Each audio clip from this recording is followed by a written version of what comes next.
कहिलेकाहीँ नयाँ ठाउँ खोज्न धेरै टाढा जानु पर्दैन। काठमाडौँको भिडभाड, व्यस्त सडक र दैनिक जीवनबाट केही समय टाढा। आज हामी निस्किएका छौँ एउटा शान्त र सुन्दर गन्तव्यतर्फ। हाम्रो गन्तव्य हो दामन मकवानपुर।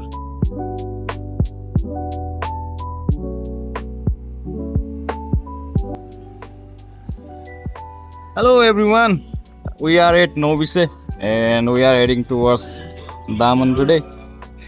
अहिले हामी डाक्क नोबिसेबाट यो हेटौडा जाने त्रिभुवन राजपथको बाटोमा दुईटा बाटो छ पिङी बाटोमा यता पारी भर्खरै बसोको बाटो चाहिँ चितवन जान्छ अनि यताबाट चाहिँ चिस्पिङ पालुङ हुँदै दामन जाने बाटो हो यो। पुरानो चलनमा यो बाटो चाहिँ फर्स्ट काठमाडौँ जोड्ने चाहिँ फर्स्ट मेजर बाटो चाहिँ यही हो अरे त्रिभुवन राजपथ। अनि त्यो बेला बाई रोडको बाटो भन्दो रहेछौँ। अनि अहिले हामी त्यही बाटो भएर दामन जान्छौँ।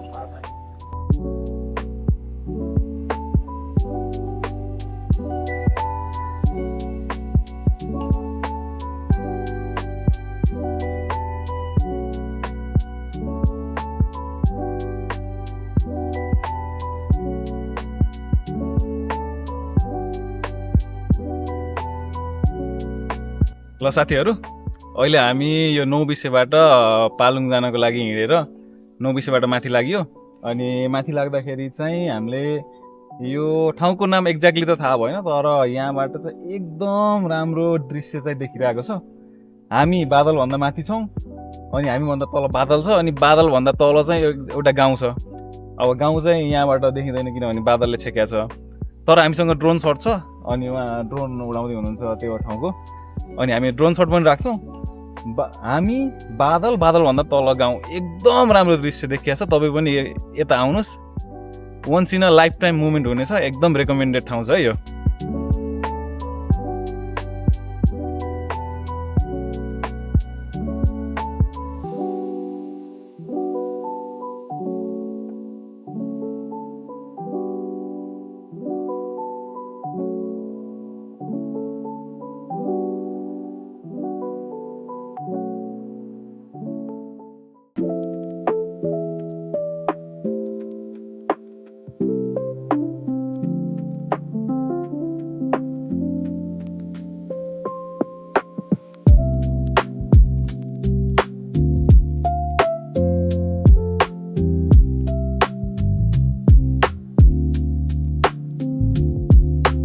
अहिले चाहिँ हामी यो टिस्टुङ देउराली टिस्टुङ नौबिसेबाट पालुङ जाने बाटोको सबमा एकदम टपको भाग टिस्टुङ देउराली छन्।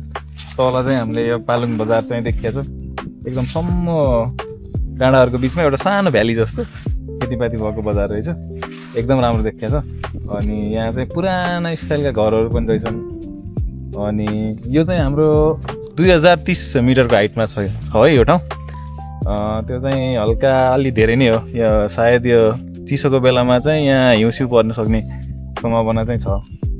अनि यो भेगको सबभन्दा राम्रो लाग्यो चाहिँ मलाई यो बिचमा सानसाना पुराना स्टाइलका घर देख्न पाइने, परम्परागत शैलीका घरहरू एकदम राम्रो देखिँदो रहेछ।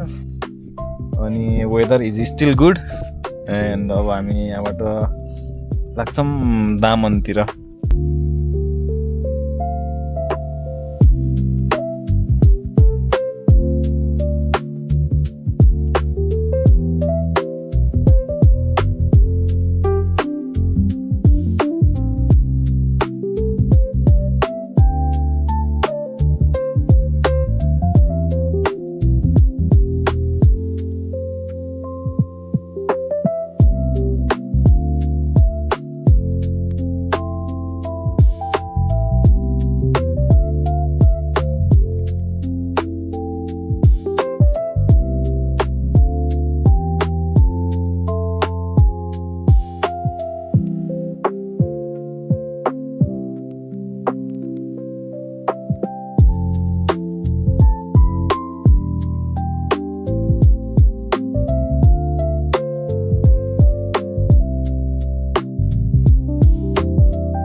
फाइनल्ली हामी सिमभन्ज्याङको रिसेश्वर महादेवको मन्दिर आइपुगेका छौँ। अनि हाम्रो रिसेश्वर महादेवको मेन मन्दिर भनेको चाहिँ यहाँ माथि छ अरे।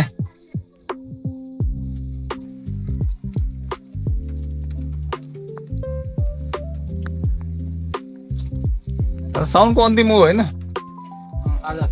साउन्डको अन्तिम दिन हामीले अब महादेवको दर्शन पाएका छौँ।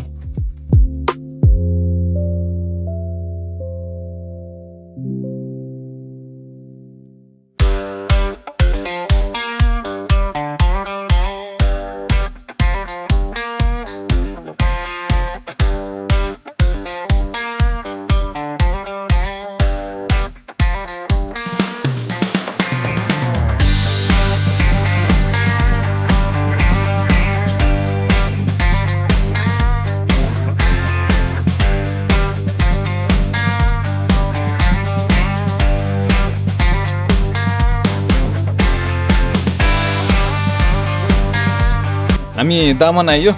दामन इज एट 2030 मिटर्स त्यहाँ तल लेखेको बोर्ड अनुसार। अनि यो दामनको भ्यू टावर रहेछ।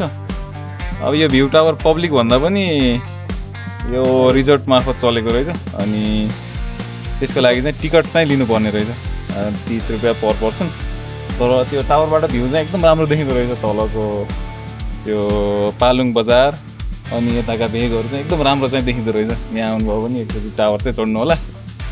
अब हामी यहाँ यो सिमभन्ज्याङ एरियामा घुम्नुपर्ने ठाउँहरू चाहिँ अलि धेरै नै छन् रे होइन। अब त्यहाँ माथि चाहिँ एउटा ड्यामहरू बनाएको छ अरे। अब हामी त्यहाँ ड्यामतिर जान्छौँ। त्योभन्दा पहिला चाहिँ अब यहाँ हामी बिहान हिँडेदेखि खाना चाहिँ खाएको छैनौँ, अब भोक पनि लागिरहेछ। त्यही भएर यहाँ कता मिठो खाजा के पाइन्छ त्यहाँ गएर पहिला खाना खान्छौँ। अनि यहाँ भएका एरियाहरू चाहिँ एक्सप्लोर गर्छौँ। के ठाउँ छ म हजुरलाई देखाउने नै छु।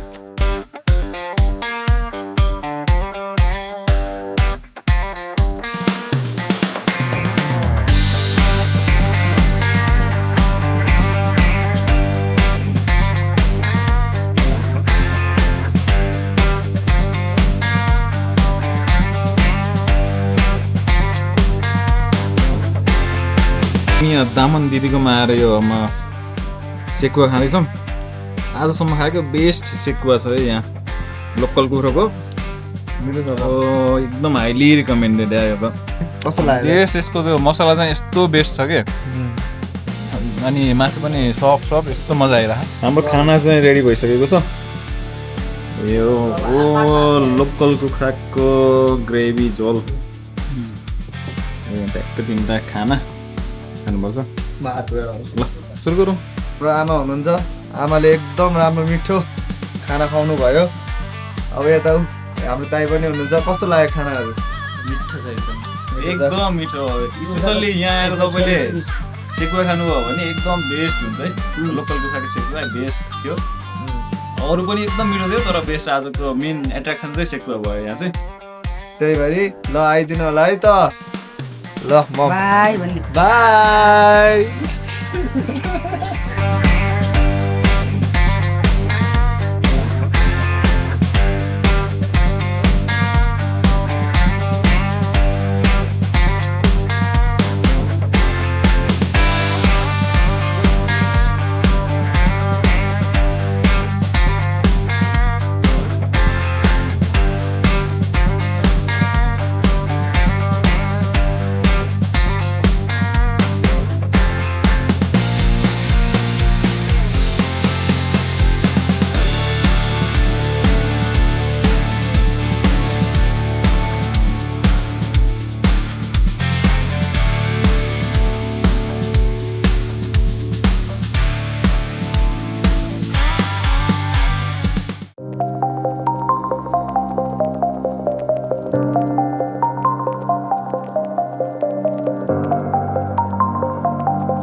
अहिले यो हामी यो सिमभन्ज्याङको निर्माणाधीन एउटा पार्क बन्दै रहेछ यहाँ। मन्दिर अनि बुद्धको प्रतिमा रहेछ। कस्तो बनिरहेको के छ हेरौँ। त्यहाँ तल चाहिँ एउटा बनिसकेको बुद्धको मूर्ति छ। अनि अहिले जताततै कुहिरो लगाएर खासै टाढासम्मको दृश्य चाहिँ देख्न पाइएको छैन। तर यहाँ वरिपरि पनि जे भए पनि राम्रो रहेछ। यो लोक्ताहरू सर जताततै फैलिएको।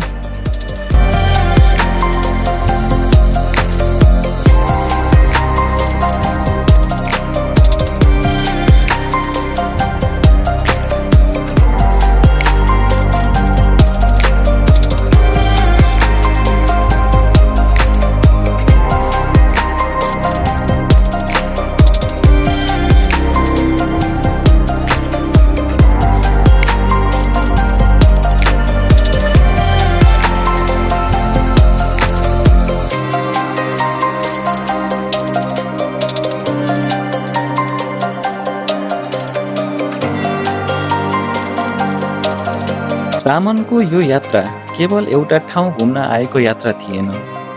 यो थियो केही समय आफैलाई समय दिने यात्रा। यदि तपाईँ पनि काठमाडौँको भिडभाडबाट केही समय टाढा जान चाहनुहुन्छ भने दामन तपाईँको अर्को गन्तव्य बन्न सक्छ। यात्रा जारी रहन्छ, अर्को ठाउँ, अर्को कथा, अर्को अनुभवसँग फेरि भेटौँला।